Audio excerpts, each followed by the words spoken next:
lang na 600 na mga OFWs na galing po sa UAE, sa Barbados at sa Vancouver. Sila po ngayon ay pauwi na sa kanilang mga probinsya. Libre po ang kanilang PCR testing, ang kanilang hotel stay habang nag-aantay ng kanilang resulta at ang kanilang pag-uwi sa kanilang mga probinsya. Meron pong mga magbubus at meron din pong lilipad galing po sa Clark International Airport papunta po ng Cebu.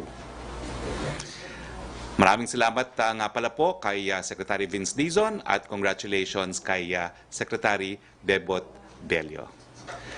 Natanggap po nila ang kanilang health certificate mula sa Bureau of Quarantine pero sila ay nakauwi na po. Pupunta naman po tayo sa sitwasyon ng COVID-19 sa ating bansa. Lumampas na po sa 22,000 or 22,474 ang kaso ng COVID-19 sa Pilipinas. Kinalulungkot naming ibalita na mahigit 1,000 na po, nasa 1,011 na ang nabawian ng buhay dahil sa virus na ito. Ngunit ang magandang balita po ay patuloy ang pagtaas ng bilang ng mga gumagaling. Meron na po tayong 4,637 recoveries. Kaya po lang sinabi ko, babantayan natin ang compensation ng ipinangako sa mga bayaning healthcare workers na nagkasakit o namatay sa laban kontra COVID-19. Itong mga benepisyo po ito ay nakasaad sa batas. Sa Bayanihan We Heal as One Act. Makikita po natin sa infographic ang latest report. Sa mga namatayan, 26 out of 30 families na po ang nakatanggap ng kanilang kompensasyon na 1 million pesos. Ang 4 ay naghihintay ng special power of attorney. 2 rito ay nasa abroad, 2 po ay delisted. Hindi po sila eligible para mabigyan ng compensation. Sa mga nagkasakit naman po, na health worker, 17 sa 18 ay nakatanggap na po ng kanilang cheque. Ito po ay 100,000 para po sa mga seryosong nagkasakit dahil sa COVID-19. Meron pa pong isa for pick-up. Hayaan niyo po, babantayan pa rin po natin ito. The President gave them until today to completely deliver the benefits accorded to our frontliners. Balitang IATF naman po tayo. Nagpulong po ang mga miyembro ng IATF kahapon at naaprubahan ang mga sumusunod. Una, ang rekomendasyon ng Department of Agriculture na magpapalakas sa papel ng Local Price Coordinating Council sa pag-adapt ng whole-of-nation approach sa price monitoring, price enforcement at price adjudication. Pangalawa, inaprubahan din po ang rekomendasyon ng Department of Science and Technology na isama ang Sinovac Biotech Limited sa potential collaborators ng Pilipinas sa COVID-19 vaccine development and clinical trials. Ganon din ang Philippine Board of Investment na magiging parte ng IATF Subtechnical Working Group on Vaccine Development. Nung pagpupulong kahapon, hindi pa rin po pinayagan ang horse racing. Ang sabong pinagbabawal pa rin po. At bagamat nagbigay po ng approval ang IATF para magkaroon ng selebrasyon sa June 12, ito po ay limitado sa 10 tao lamang. Okay, dito po nagtatapos ang ating presentasyon. Meron po tayong importanteng balita ngayon. Walang iba po kung hindi ang kalihim ng Department of Trade and Industry. So yung mga tanong nyo, ano ba talaga ang rules sa mga rent habang merong ECQ at MGCQ, maitatanong nyo na ngayon yan. Ladies and gentlemen, my pleasure to introduce DTI Secretary Mon Lopez. Sec, the floor is yours. Salamat, Secretary Harry. Magandang araw po sa inyong lahat, mga kababayan. From the Department of Trade and Industry, kami po ay nagre-report sa inyo po ngayon para ibigay po sa inyo yung mga latest po pagdating po dito sa mga businesses or sectors na pinapayagan na pong mag-operate. As you know po, since sa ating bansa po, marami na pong na-declare na mga modified GCQs. So, ibig sabihin po nito ay halos lahat po ng negosyo ay inalaw na pong mag-open. Pati po, kung maaalala ninyo, tayo po ay may 4 na classification. Category 1, 2, 3, 4. At yung Category 4, ang naiwan po yun na may mga bawal pang mag-operate under GCQ. Subalit, under modified GCQ, ito pong mga nasa Category 4 ay binubuksan na po at 50% operating capacity. So, example po dito ay yung mga gyms and fitness studios and sports facilities. Under GCQ po, ang ating po mga sports facilities, mga gyms, allowed po pag ito po ay mga outdoor activities, outdoor sports. Ito po ay na-report na po ni Secretary Harry mga last week. Pero under modified GCQs, outdoor and indoor sports facilities will now be allowed to operate. So ibig sabihin po, yung mga sports activities na indoor, as long as non-contact, ay magiging papayagan na po at i-allow na po ngayon pong under MGCQ dun po sa mga over 60 provinces and cities na under modified GCQs. Of course, tayo po ay umaasa na very soon tang Metro Manila at ang ibang mga lugar ay magkakaroon na rin ng mas magandang quarantine classification tulad ng modified GCQ. Ang iba pa pong sarado under GCQ ay bubuksan din under modified GCQ. Ito po yung entertainment industries tulad po ng mga cinemas, theaters, mga karaoke bars, etc. Next chart please. Yung iba po ay mga kids amusement, archives, museums, travel agencies, other personal care services, pet grooming, internet and computer shops, at yung mga iba pang mga education support establishments. So ito po yung mga sarado under GCQ, subalit i-allow na pong magbukas under the modified GCQ. So doon po sa area na modified GCQ, pwede na rin po ito, mga activities na to at 50% operating capacity. Next chart po. Ito po siguro ay tungkol po dito sa polisiya natin sa rent. Again, nililinaw po natin, contrary to yung ibang lumabas na report na nagbago daw ang polisiya sa rent. Wala pong pagbabago. In fact, ito po ay nasa batas. Sa Bayanihan Act ay inassure po ng ating batas na meron pong grace period doon sa mga residential rents. At ito po ay covering, ang nilinaw po sa latest memorandum circular ng DTI, this covers ECQ, pati po modified ECQ, and GCQ, General Community Quarantine. Ganon din po sa pagdating po sa commercial rents ng mga micro SMEs not permitted to operate during the community quarantine. Or ibig sabihin sila po ay na-compel magsara. Ibig sabihin hindi sila inallow mag-operate. So sila rin po would enjoy the grace period of 30 days for these micro SMEs not permitted to operate during the 3 community quarantine period. So from ECQ hanggang GCQ. Now, pag na-lift na po ang GCQ, doon na po magsisimula ang pagbilang po ng 30 days at yung unang due date after the 30-day grace period ang magiging panimulang pambayad o magbabayad yung tenant. Isa rin pong naging rule natin at pinapanatili po ito, yung na-accumulate na rents during the community quarantine, ito po ay isang lump na hindi babayaran ng isang bagsakan lang. Ang ginawa po natin para magaan ay di-divide by 6. In other words, 6 na hulugan on the months after the lifting of after the grace period, after the lifting of the community quarantine. Isa rin pong pinalabas natin, part of the yung bagong memorandum circular, ay yung pag-engganyo or to enjoin yung mga lessors.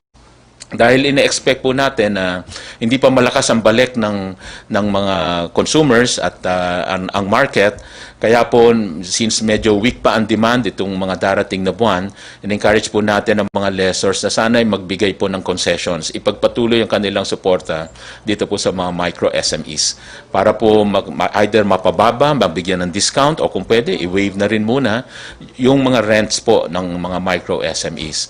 At ito po ay pwedeng gawin po nila by changing also the contract, magbigay po ng concessional terms. Yung dati pong nagcha-charge ng fixed rate plus variable rate, let's say a fixed rate of X amount plus 8% of gross sales. Ang iba po ay kung pwede ho, tanggalin na muna yung fixed rate at kumuha na lang po ng porsyento sa bawat benta po ng mga micro SMEs para po matulungan po natin sila. Dahil lang importante po sa mga panahon na to ay sama-sama po tayong magtulungan upang masalba ang mga trabaho. In other words, pag natulungan po natin ang mga micro SMEs, ang hangarin po natin ay hindi po sila magsara. At pag hindi sila nagsara ay mapatuloy nila yung create ng trabaho. Dahil ito pong pag-create ng trabaho at yung income ng mga workers, ito po talaga yung magbibigay ng pang-ikot uli ng ekonomiya. Pag meron po silang trabaho at income, sila po uli ang magpo-provide ng demand sa future mga products na ipoproduce po ng iba-ibang negosyo. Kaya sila po ang magi-stimulate ng demand and it will restart the economy. Kaya importante pong mapanatiling buhay po ang mga maliliit na negosyo dahil they account for 70% ng employment. Kaya po, kailangan pong matulungan sila at masiguradong nandyan ang trabaho at income para ho makabalik ang ating ekonomiya. Parati natin po sinasabi na tayo naman po ay bullish naman in the medium term sa pagbalik ng ekonomiya dahil we were there. We were growing by 6%. In fact, the last quarter of last year, we were growing 6.2% at tayo po yung second fastest growing economy sa region na to. At nakikita po natin na sa todong suporta at pagsasama-sama ng lahat ng sektor, makakabalik po tayo sa ganong kalakas at if not ay mas malakas pa na growth rate moving forward. Hopefully, we can even see a 9% growth rate by 2021 pag tayo po ay nakarecover na sa pandemic na ito. So, maraming salamat to. Maraming salamat, Kalihim Lopez. Tignan nyo naman po, hindi lang magaling, pero ang boses pa niya, pang broadcaster. Now, first question, Joyce Balancho, DZMM. Yes, good afternoon, Secretary. Follow-up lang po dun sa presentation nyo on death claims and health claims ng ating affected health workers of COVID-19. Mukha po bang matatapos within the day? Kasi ngayon nga po ang deadline ni Pangulong Duterte. And again, ano yung pwedeng kaharapin ng DOH officials if in case hindi nila mahabol yung deadline today? Well, the President issued a deadline and so far, wala naman pong departamento na hindi po na gagawa yung dapat gawin within the deadline. And last deadline po that the President issued was the repatriation of our OFWs. They were given a week. At ito naman pong distribution of claims, they were given until end of the day. Let's just say that I'm hoping that DOH officials can actually fulfill what the President wants them to do. Opo, Secretary, nabanggit niyo po kahapon na you will check with the President sa magiging schedule po niya this week. Kahapon po nasa Davao City pa rin po si Pangulong Duterte. Sure na po ba na sa Davao City din po gagawin itong IATF meeting with regard to the post-June 15 community quarantine scenario at mananatili po ba siya sa Davao until Independence Day sa Friday? I can confirm that the next meeting with the President on Thursday will be in Davao. And Independence Day rights dun din po ba si Pangulong Duterte? We're checking po kasi binigyan po ng permiso ng IATF na magkaroon ng celebration sa Luneta but limited to 10 people only. So we'll have to check on that. See you, Roque. Responding to Congress. Opo. From Eileen Taliping of Abante tonight, nakarating na po ba sa palasyo ang report na mataas umano ang presyo ng testing kits na ibinigay ng Philippine Red Cross sa PhilHealth? Bawat miyembro po ng PhilHealth ay sinisingil ng 3,500 sa testing kit. Samantalang $20 to $30 lang daw po ang market price nito sa Sunsure. Ano po ang reaction dito ng palasyo? Well, I can assure you po that market-driven na po ngayon ang ating mga testing labs for PCR tests. No? We now have 54 labs with a combined capacity of 41,990. I would say that Red Cross now is about a third of this capacity dahil ang capacity nila is around 20,000. Ibig sabihin po, pwede na kayong pumunta sa lab of your choice. Pati po yung mga dumarating na OFW, hindi na po automatic na ang swab ay pupunta sa PNRC. You can choose now your lab. Opo. So we have allowed the free market to operate in PCR testing.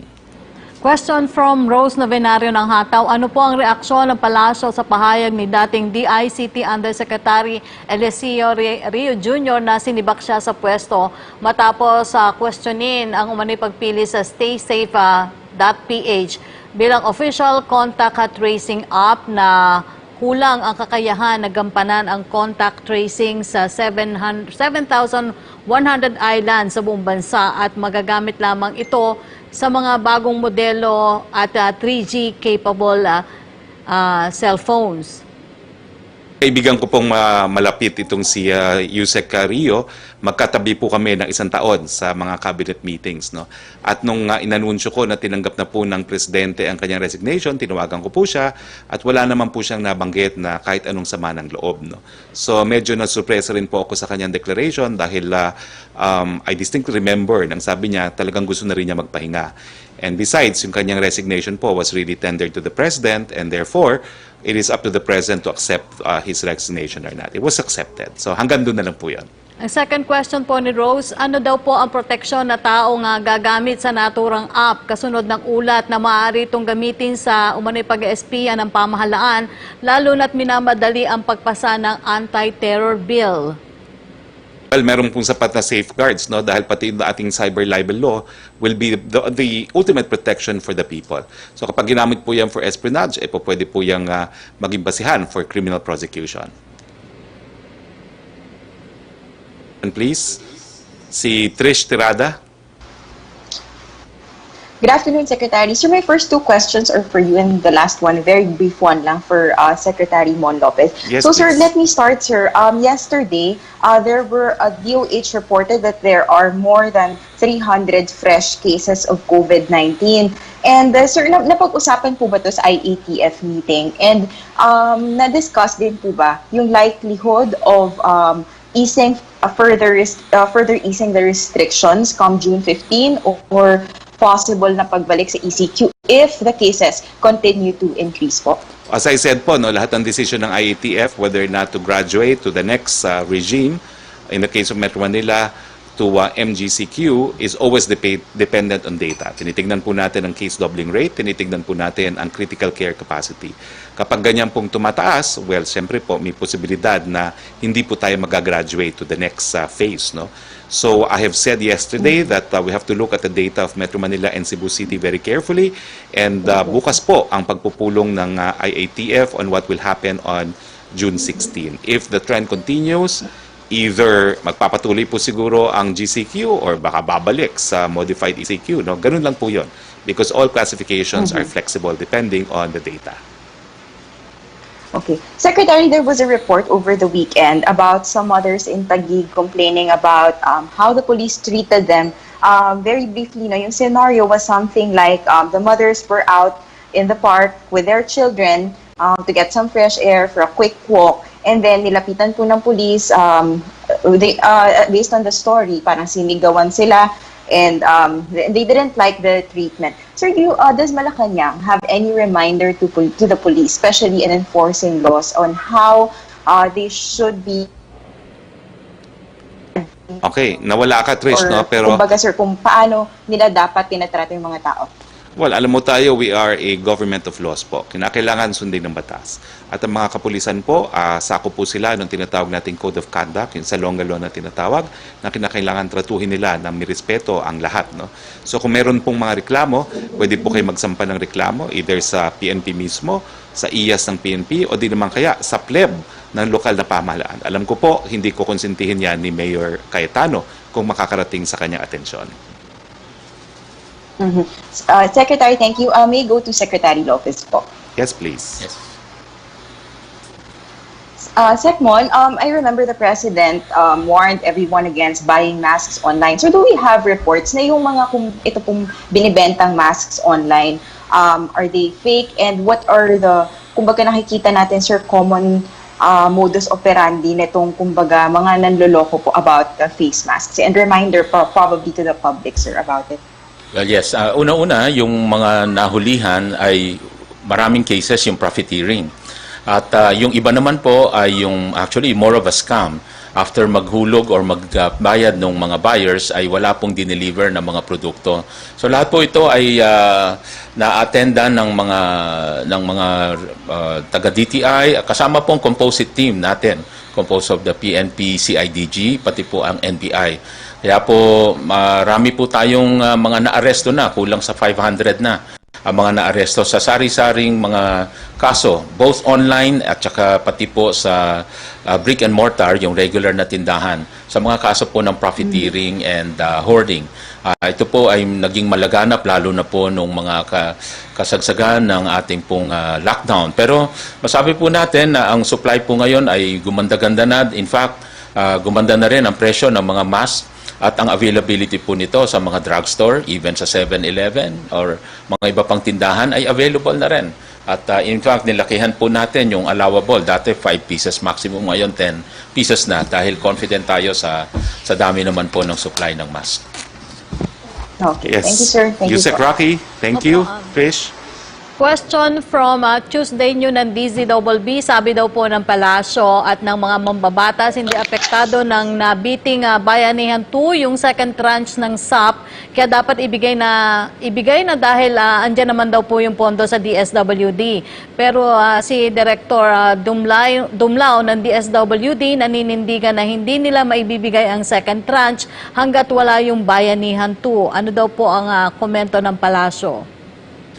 Siguro nagkamali lang po si Yusek, si Director, no? Kasi kasama ko po ngayon, kanina lang sa Clark, si Secretary Bautista. At ang sabi nga niya sa akin, by next week, ready na sila mag-distribute. It will take them 2 days to distribute electronically and the rest with the assistance of the armed forces. So tuloy na tuloy po yan. From Cresilin Catarong of SMNI DZAR Sunshine Radio for DTI Secretary Lopez, may ilang may-ari na daw po ng salon ang umaapela na wag na lang sanang ilimit sa pagpapagupit ng buhok ang kanilang serbisyo. Nananawagan po sila na payagan din silang gawin ang manicure o pedicure at iba pang serbisyo na pwedeng ialok. Posible po kaya daw itong apela na ito? Sa ating pong pakikipag-usap in the IATF, yan din po ay napag-usapan. Subalit, in the spirit of keeping yung safety ng ating mga kababayan, na pag-isipan po na talagang para safe ho ay dun muna tayo sa mga basic services like haircuts. Dahil po, ang intention po ay mabilis na turnover, hindi po magtagal yung customer sa loob para po less po ang exposure ng ating mga kababayan sa sakit. Ito po ay under GCQ. At again, dun sa mga areas ng modified GCQ at 50% operating capacity, all services naman po ay available. Again, provided yung strict minimum health protocol standard will be followed. So, konting tiis na lang po doon sa mga under GCQ, all these services will be made available. At least po, nag-umpisa na yung ating basic hair cutting services. Tanong pa rin po kay Cresilin para kay Secretary Lopez, kumusta na po ang supply ng pangunahing bilihin sa bansa? Ay mas maganda na po dahil in fact when we do our rounds ng mga checks sa mga, especially dito po sa mga food manufacturing, ang ating pong inventaryo ay mas lumakas, ay mga nasa 2 weeks na, pati ang raw material over 1 month. If you go to the supermarkets nowadays, punong-puno ang mga shelves, so naka-adjust na rin po, even alcohol at mga, as mentioned kanina, yung mga basic medical devices like masks, available na rin po. Joseph Morong, GMA. Joseph? Kung wala pa si Joseph, si Yusek Roque. Ayun na pala. Hi, Ayun. sir. Yes. Yeah, sorry, naka-mute ako. Good morning, Secretary Roque. Secretary Mon, how are you doing? Good morning. Sir, Secretary Roque, first, so yun lang pong sa DOH, no? Remember when the President had a public address, sabi niya may mga tao siya na ili-let go that were responsible for the delay in the compensation. Do we have an update on who these people are and what actions has the President taken? Wala pa po kasi they have until today also to completely distribute the benefits to the frontliners. Okay. Sir, yun lang pong sa anti-terror bill. Natanggap na po ba ni Pangulong Duterte yung enrolled copy? And then, related question would be, sir, may plano yung mga nag-oppose doon sa anti-terror bill na magkaroon ng manyanita. The manyanita is very similar, no, to what the General Sin has said. So, this should be allowed, correct? Unang-una, hindi pa po namin natatanggap. As of a few minutes before the press briefing, chinek po namin sa opisina ni Executive Secretary kung nakarating na, hindi pa po. Agad na aking sinabi dati, no, yan naman po ay dadaan sa proseso, pag-aaralan mabuti mga probisyon, at kung meron po mga probisyon na unconstitutional, then i-advise si Presidente kung i-veto o hindi. Pangalawa po, hindi ko po alam kung ano yung sinasabi niyong manyanita, pero bawal pa po ang pagtitipon ng mahigit 10 tao. Yun lang po. Okay. Can I go to Secretary Mon, please? Yes, please. Yes, please. Hi, sir. How are you? Oh. So, yun lang pong sa pagpapayag natin ng 50% dun sa mga live theater venues, no? Ang tinamaan po talaga niyan yung mga live performers natin, no? Yung mga singers, dancers, and mga actors. Now, if you are going to allow 50% of the operations of this live event venues, does that mean that all these people can also return slowly or to their jobs because they have to practice and all that? Yes, of course, kung ma-allow na ito, definitely yung dating ginagawa nila ng mga live performances ay mababalik na. Yun nga lang po ay may limitation pa dahil it is still a community quarantine, although it will be called modified GCQ. Kaya may limitation pa tayo ng 50%. But after that, kung tayo ay mag-graduate na to the new normal, ibig sabihin after the modified GCQ, then doon naman po makikita na yung 100% capacity na i-allow po during that time. Segmon, yun pong pag-shift natin from MACQ to GCQ, and then now, did you notice an increase in the number of cases because we loosen up the restrictions? And then, based on that, are we confident that Metro Manila can shift from GCQ to MGCQ, given what had happened from MECQ to GCQ? Yung numero po, at least yung huli kong nakita, nung pinakita sa amin yung mga average, I think ito po ay napakita rin sa public, yung moving 7-day average ay for the first time nakita natin na nag 1.6. Ito po ay nanggaling sa something like 25 deaths. Talking about the number of deaths per day. So, nakita naman natin na the moving from MECQ to GCQ ay hindi naman po lumala. Even po yung mga positivity rate, yun naman po yung naalala ko na ang numero po ay hindi naman nag-worsen. Importante po kasi sa pagbabalik ay yung pagsunod dito sa health protocol. Dahil po as long as masunod ito, sigurado pong malilimitahan yung mga transmission na ating inaalala. So yun po ang matindi nating ipapakomply sa mga negosyo, lahat ng klaseng negosyo na nagbalikan na. And again, under GCQ, practically almost all, about 94% of businesses are essentially back. Of course, some of those are in 50% operating capacity, but almost all sectors are back already. Thank you, Joseph. Kaya Thank natin, you, sir, Sec. mag-GCQ. Yusek Roque. Opo, Secretary, yung unang tanong ni Francis Wakefield of Daily Tribune, na tanong na po ni Joyce Balancio kanina, yung second question niya, follow-up na lang po dun sa meeting sa IATF, kung ina-expect daw po na ipipresent nila yung recommendation kay Pangulong Duterte kung magiging MJCQ na ang Metro Manila after June 15. Already answered po sa Davao po ang susunod na meeting on Question Thursday. from Vance Fernandez po.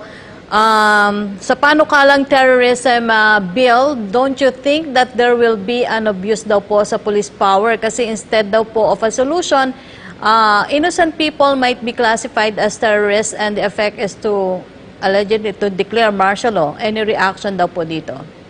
Well, there are safeguards po, no? Una-una, kailangan po ng judicial declaration to become classified as a terrorist group, no? Hindi po 'yan ehekutibo lamang. Kinakailangan ehekutibo at ang hudikatura ay magkasundo na isang grupo nga isang terorista, no? Pangalawa po, meron din pong punishment, no, hanggang 10 taong pagkakakulong sa mga alagad ng batas na pagsasamantalahan po ang batas. From Angel Ronquillo ng DZXL, Palace reaction regarding daw po sa pagkasawi ng isang PNP doctor matapos umano itong aksidenteng makalanghap ng disinfectant sa Philippine Sports Arena na una nang kinonvert as quarantine facility for COVID-19 patients. Maliban sa nasawing police officer, may dalawa pa daw pong police officers ang dinala sa PNP General Hospital matapos din silang sumailalim sa decontamination. Ano po ba ang gamit daw na disinfectant sa mga quarantine facilities at kung pumasa daw po ito sa standards ng DOH o masyadong matapang yung gamot kaya nagresulta sa pagkasawi ng naturang police doctor? Well, nakikiramay po kami sa pamilya ng police doctor. Itong bagay po ay inimbestigahan ng mabuti po ng ating kinakaukulan. Kasama na rin po ang Department of Health. Maricel Halili, TV5. Hi sir, magandang hapon po. Sir, Afternoon. I understand Cebu has a pending appeal para ilagay sila under MGCQ by Friday. What happened to this appeal, sir? And are there other areas or local government na meron pa rin pong pending appeal? What does the government or the IATF plan to do about this? O isang decision na lang po siya after June 15? I'll bring this up tomorrow in the IATF meeting, and perhaps si Sec Lopez can second it too, just to find out if there was really an appeal received. Kasi yung meeting sa Monday, hindi naman po report ng Secretariat may ganyang appeal. Bagamat yung governor po ng probinsya ng Cebu, ay binigyan po ako ng kopya ng kanilang appeal. No? So we'll bring it up tomorrow in the IATF. Having said that, bukas din po pag-aagrihan ng IATF kung ano mangyayari sa June 16. Sir, on other issue, dun lang po sa report ni Presidente sa Senate, sa Congress, merong about 1,900 cases of violence against women and about 1,700 naman yung violence against children. Now that we started to relax the community quarantine, do you also expect the trend on this violence to slow down? Well, sana po, no? Dahil nakakalungkot po yan na habang tayo nasa quarantine, sama-sama mga pamilya, ngayon pa po tumaas yung bilang. No? Pero yung mga naging biktima po, meron pong hotline, ang ating DSWD, PNP at NBI. I-report po nyo yan para naman na maimbestigahan at maparusahan yung gumagawa ng ganitong abuso. Sir, for Secretary Lopez po, Go Secmon, Yes. good afternoon. Good afternoon Earlier po. you mentioned po na pinapayagan na yung kids amusement at saka yung mga archives na mag-operate sa MGCQ. But how will you compromise that? Kasi I understand, even in MGCQ, hindi pa rin naman po allowed na lumabas for leisure yung mga 21 years old below. And meron din pong panukala si Representative Tadura na sana mapayagan na rin yung mga kids to go out for exercise kasi baka naman mag-cause ng kumbaga irritation kapag 3 months na kasi sila na nakakulong sa bahay. Under the omnibus guidelines po, under modified GCQ, yes, as much as possible, stay at home po yung mga naturang mga edad, yung 21 and below and seniors. Subalit, may mga exception po. At isa po sa exception under modified GCQ, ma-allow na po silang to exercise those activities, to do those activities na ina-allow naman po under MGCQ. So, ibig sabihin, ay mapapayagan din po sila na mag-exercise sa labas at gawin yung mga sports activities na kailangan nilang gawin or bumisita dun sa mga pwede nang bisitahin. So, yun po ay i-allow na po sa under the modified GCQ. Yusek Roque, Opo, thank you. ang tanong po ni Angel ay natanong na rin po ni Maricel Halili. Ito na lang po, tanong ni Julie Aurelio na Inquirer. Senate President Vicente Soto III has confirmed that the anti-terror bill will be transmitted to Malacanang today. Soto says he and Cayetano signed it last night. Does the palace have a time frame for reviewing this and forwarding this to President Duterte, who is in Davao City right now? We have 10 days. Well, you know, there's a period within which a law becomes, a bill becomes law if the president does not act on it. No, we have 30 days. I stand corrected. We have 30 days. Kapag hindi po linagdaan ng presidente, it will become law. So we have a 30-day period to review, either to veto or to sign the bill. Otherwise, kung wala pong action ng presidente, it will become law. Opo. Ang tanong na lang po ni Ace Romero, kasi yung tanong po ni Heidi Sampang ay naitanong na rin ng ating mga kasamahan na si Joyce Balancio. Ang tanong po ni Ace Romero, ano daw po ang stand ng Malacanang sa 1.3 trillion Arise o Accelerated Recovery and Investment Stimulus for the Economy Bill na ipinasa ng House of Representatives. Sabi po ni Finance Secretary Dominguez, unconstitutional daw po ito pag naipasa dahil di kakayanin ng gobyerno ang 1.3 trillion pesos. I think yung punto po ni Secretary Dominguez, lahat po ng stimulus package natin, po pwede yan kunin sa isang supplemental budget, pero meron pong provision na hindi po tayo po pwede magkaroon ng panibagong budget kung wala pong additional source of revenue. So sinisiguro lang po ng Department of Finance na any stimulus package that will become law can be funded, no, from existing sources. Or at least ma-identify kung saan manggagaling ang pondo. Pia Gutierrez, ABS-CBN. Hi, sir. Good afternoon. Sir, my question again is on jeepney drivers. Since yung pagbabalik ng kanilang operasyon is not on the immediate horizon at marami na po talaga yung nahihirapan, when do we expect them to have jobs again? And you said before in an interview na may plano po yung gobyerno na gawin silang contact tracers. Ano na po yung update natin dito? Wala pa pong update dyan sa planong yan, pero kanina po kasama ko rin si Secretary Tugade, meron din silang plano na gawing delivery service yung ating mga jeepneys kasi nga hindi po pwedeng sakyan because hindi po pwede ang social distancing. Siguro ganito po, no? Yung second tranche parating na po, may kasama po dyan ang mga jeepney drivers. Pag-aaralan kung may matitira para magkaroon sila ng additional tranche. Wala pong pangako yan, pero titignan po talaga natin kung merong matitira at mapupunta yan po sa mga walang hanap buhay. No? At pangatlo po, yung jeepney modernization, siguro po pabibilisan para yung mga mawawalan ng trabaho sa traditional jeepneys, po pwedeng mag-shift to yung mga modern jeepneys. Perhaps si Secretary Lopez will also have inputs on jeepney drivers. Actually ang talagang intention po sa pag-explain din po ng DOTR ay ma-encourage nga yung jeepney, yung modernization of public utility vehicles. So, doon po talaga nakabase yung ang future, yung panghinaharap po ng ating mga jeepney drivers. Kaya po, sana po magkatulungan daan at meron pong mga government programs that will encourage yung pagbili po, pag-acquire, financing ng mga modern public utility vehicles. Alright, sir. Sir, speaking of jeepney drivers ulit, kasi meron pong malakas na panawagan na pakawalan si Elmer Cordero, yung pong 72-year-old member ng Piston 6 na nakakulong po ngayon pagkatapos mag-rally sa Caloocan. People are asking the government to extend to Tatay Elmer the same compassion given to Imelda Marcos because of her age. So, sir, ano pong masasabi ng palasyo sa panawagang ito? Okay, dadaan po yan sa proseso, no? Dadaan po yan sa piskalya at kung wala pong ebidensya, madidismiss po yung kaso, no? Pero the police cannot detain him more than 36 hours dahil I think 36 is the maximum, no? Pero because this is a very minor offense, it's less than that, no? Parang if I'm not mistaken, I should really brush up on my criminal law. I think it is around parang 18 hours ata, no? Or something, no, within which to charge him. I'll check on that.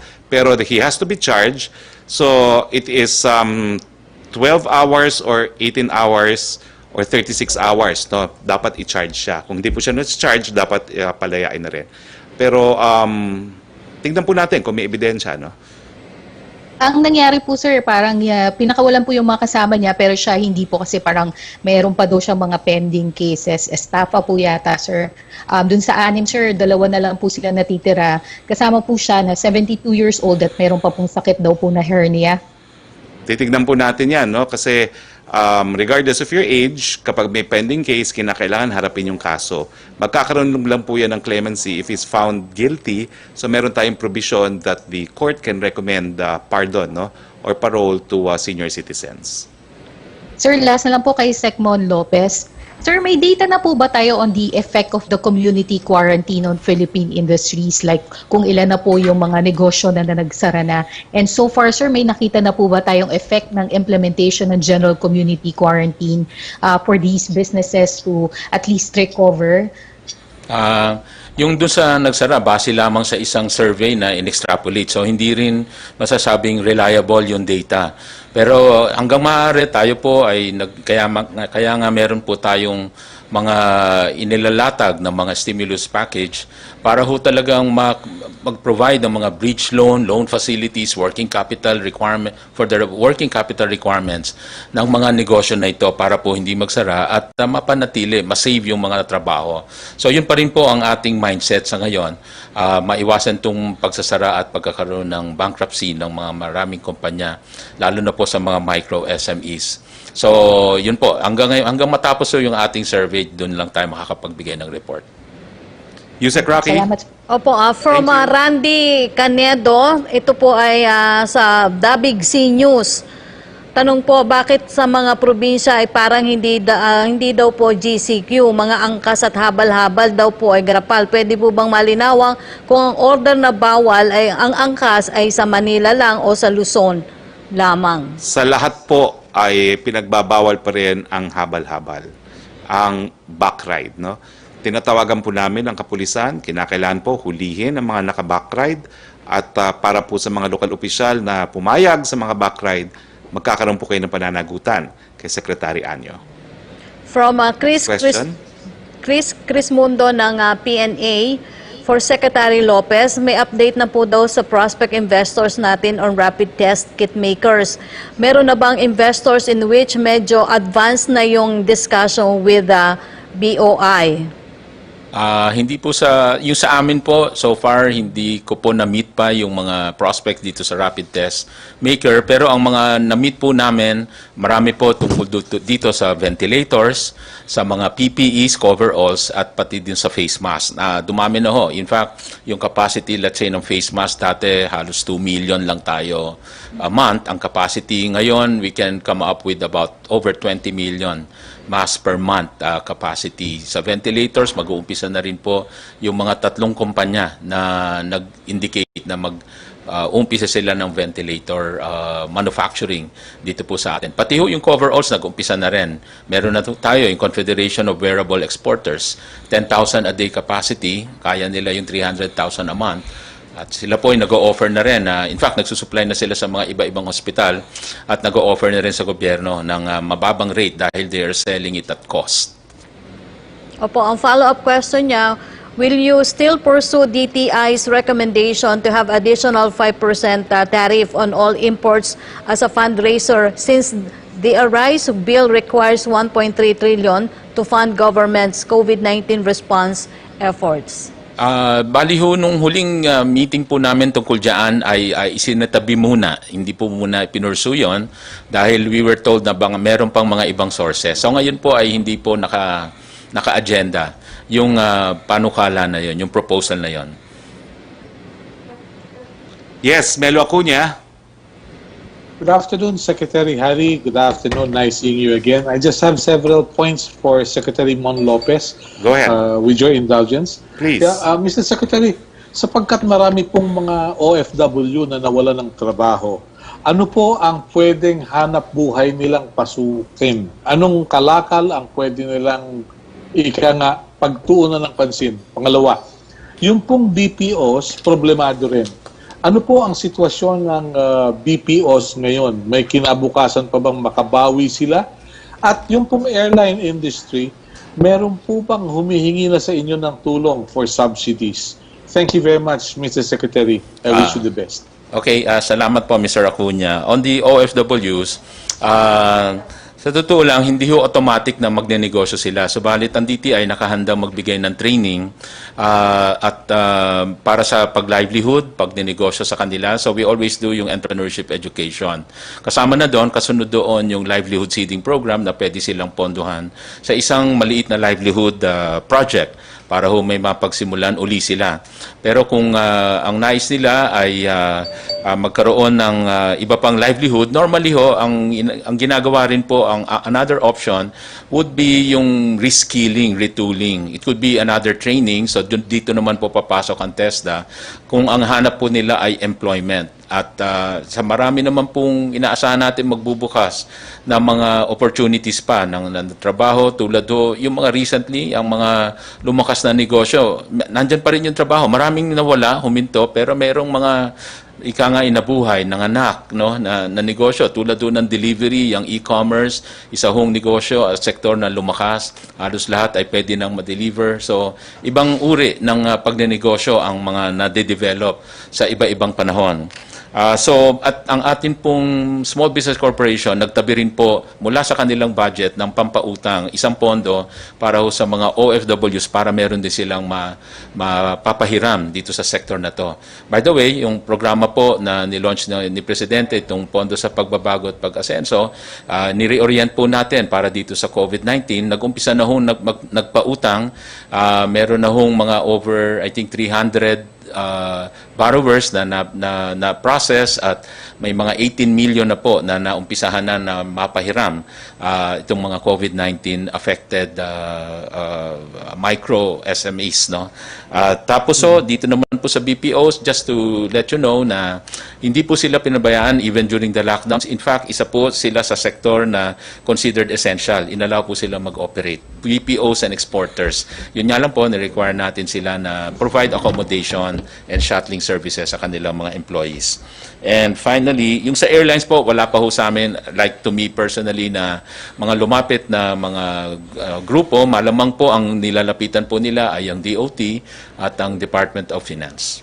Dagdag lang po Thank ni you very Secretary Bello, bukod po doon sa 10,000 ayuda sa lahat ng bumabalik na OFWs, meron din pong livelihood training na ibinibigay ang OWA. So you can apply for that as well. Yusek Roque. Thank you. Tanong mula kay Vance Fernandez ng Police Files. March 17 daw po nag-lockdown pero nung araw open ang mga lotto outlets. Pero nung araw na open mga lotto outlets at nagbenta ng ticket, hapon na po na ibinalita yon. Paano na daw po yung mga ticket na nabenta kasi wala nung gabing yun? Mag-refund ba daw po sila nationwide dahil sa benta noon? At sa ngayon daw po walang balita sa PCSO. Saan daw po mapupunta yung benta nung araw na yon? Tatanungin po namin yan sa PCSO dahil hindi ko po alam. Sorry po. Okay. Any further questions? Tanong po mula kay Bambi Purisima para kay Secretary Roque, nito mga nakalipas daw po na araw, kaliwat kanan ang mga nahuling droga, 750 kilograms of shabu sa Bulacan worth 5.5 billion pesos, 200 million worth naman po ng shabu sa Parañaque, 7 million sa Cavite, another one sa Quezon City. Wala po bang utos man lang si Pangulong Duterte sa Customs, PNP at PDEA na paimbestigahan ang malawakang proliferation ng droga na ito? Well, if at all, nagagalak po ang Presidente dahil because of vigilance ng ating kapulisan, ng PDEA, no, nakakalap itong mga pinagbabawal na drogang to. So ito po ay produkto ng pinag-inting na kampanya laban sa pinagbabawal na droga. Jia Letao of CCTV. G. Letao. Yes, thank you. Yeah, how do you pronounce your name? Good afternoon. Yeah, my first question is to Mr. Roque. And this year marks the 45th anniversary of the China-Philippine diplomatic relations. And June 8th is the 19th China-Philippine Friendship Day. So in this special year, what's your message to us? And what's your comment about the relationship between the two countries nowadays? Well, I would say that Philippine-Chinese relations is enjoying a renaissance under the administration of President Duterte, and we hope that this renaissance will lead to better relations, resolving all the disputes that we have between our two countries, increase economic ties, increase prosperity for both Philippines and China. And I also have a question to Secretary Lopez. And we have some big infrastructure projects here in the Philippines, and the Chinese companies are ready to restart the construction under GCQ. So hope they can catch up with the process. So what's your expectation for the Belt and the Road Initiative cooperation in the post-pandemic period? No, we remain optimistic that all these projects under the Belt and Road program would be really developmental projects that will help in the economic growth and prosperity of our two countries. So these are mutually beneficial projects. Certainly, this will all resume once we get back to new normal, and basically after all this quarantine and lockdowns.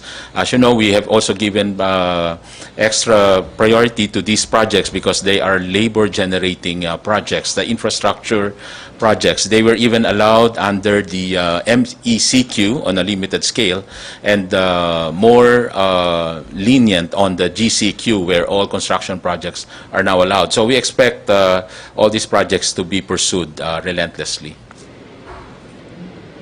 Thank you, sir. Okay, may we have the last statement from Secretary Lopez because we have some Okay. time left. Okay, for my last statement, let me just cover what I probably have missed earlier. When it comes to rental, just a reminder that, of course, we're encouraging lessors to continue providing concessional support to the micro SMEs, and also provided in the memo circular, bawal po yung eviction, yung wag po natin paalisin. Yun din po yung pakiusap ng ating Pangulo na wag naman pong paalisin ang mga tenants na hindi nakabayad dahil po provided po sa batas yung pagbigay ng grace period.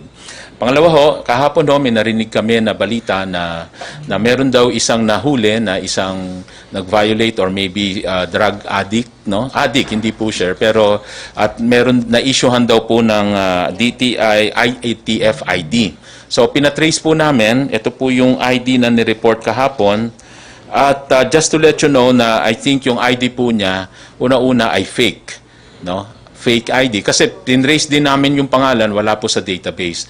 Kasi po ang ID po na ini-issue ng DTI ay base po sa talaan or listahan na binigay din ng kumpanya na that these are their employees. Kaya po yun lang po ang ini-issue ng ID. So kung ito po ay hindi talagang empleyo ng isang kumpanya na inalaw ng DTI, ay ito po ay fake. At ito po kasi yung usual template. Malinaw po yung nasa ilalim. Ang nakasulat po sa amin, manufacturer dito, manufacturing, at may kulay green sa ilalim, ay sa amin po, dun lang sa letra ng manufacturing, nakasulat yung green. So, basically, yun po, just to explain na ito po ay, yung nahuli ho kahapon, ay fake po ang ID na pinakita at hindi po galing sa IATF. Okay. At this point, I'd like to thank Secretary Lopez for the time and of course, for accepting our invitation to guest in our press briefing today. I'd like to thank Yusek Roque, the men and women of the Malacanang Press Corps. And syempre po, sa ngalan po ng ating Presidente, Rodrigo Roa Duterte, ako po ang inyong spokes. Harry Roque yung nagsasabing, keep safe, at sa susunod na press briefing po natin, galing muli po tayo sa siyudad ng Davao. Good afternoon. Para po sa mga lugar kung saan pinapatupad ang GCQ o General Community Quarantine, ito po ang mga dapat nating malaman para sa ating kaligtasan. Ito na po ang tinatawag nating new normal. Sa lahat ng oras, dapat wag pa rin nating kaligtaan ang minimum safety standards. Una po, ang safety protocols. Palagi pa din maghugas ng kamay o gumamit ng hand sanitizer. Iwasang humawak sa mga surface na maaaring may tilamsik na galing sa bibig o sa mga bagay na hinawakan na ng ibang tao. Dapat po ay laging magsuot ng mask. Mahalaga ang safe distancing. May distansyang hindi bababa sa 1 metro bawat tao. Kailangan din iwasan ang pakikipagkamayan, ang pag-akap at ang beso-beso. Kahit nagpapapasok na ang ibang opisina, sana'y unahin pa din ang work from home hanggat makakaya. Obligasyon ng kumpanya na magbigay ng shuttle service para sa mga empleyado at hinihikayat naman po ang mga kumpanya na ipatest ang mga empleyado upang makasigurado na wala silang taglay na virus. Ito po ang mga pwede nang gawin. Pwede na po ang pang-individual na exercise sa labas ng bahay gaya ng walking, running, dancing, at biking sa loob lang ng GCQ areas. Hanggat maaari ay huwag muna magtipon-tipon. Kung hindi maiwasan, dapat ay hindi lalampas sa 10 tao. Muli, mahalaga ang safety protocols at safe distancing. Dapat pa din pong manatili sa loob ng mga bahay ang mga may edad na gaya ng mga senior citizen. Hindi rin dapat lumabas ang mga may sintomas ng sipon, ubo, trangkaso. Hindi pa rin po dapat lumabas ang mga bata. pwede na po ang public transport pero dapat reduced load capacity o sa menos na kapasidad. Ang mga ito po ay ang LRT, MRT, PNR, mga bus, jeep, taxi, eroplano at iba pang inter-island vehicle gayong pwede lang bumiyahe mula sa lugar na naka-GCQ papunta sa naka-GCQ din. Pwede na din po ang tricycle, public shuttle, at mga transport network vehicle service gaya ng Grab. Sa mga pribadong sasakyan naman ay company shuttle, sariling sasakyan, bisikleta, motorsiklo, at e-scooter. Pero sa anumang sasakyang pangmaramihan, kailangan pa rin ang reduced capacity at safety protocols and safe distancing. Ang mga eskwela ay pwede nang magpapasok sa college level pagkalipas ng September 1. Hindi pa din po pwedeng pumasok ang basic education na mula kinder hanggang grade 12. Ang government offices po ay fully operational na, gayong ang mga empleyado ng gobyerno ay papasok ng may alternatibong work arrangements. Ito po ang mga serbisyong pwede na nating magamit. Mga ospital, mga klinik at mga veterinaryo, grocery at supermarket, butika, self-service laundry, food delivery, gasolinahan, bangko, remittance at pawn shop, hardware, bookstore, school supplies at office supplies, baby care supplies, mga bilihan ng damit, water delivery, mga serbisyo ng gobyerno sa mall, bilihan ng pet food, mga services para sa computer at komunikasyon. Flower shop, tindahan ng mga laruan, pero sarado po ang mga play area nito. At ito naman po ang mga lugar na hindi pa natin pwedeng puntahan. Sinehan, mga bar at mga lugar pang videoke, palaruan, library at museum, resort at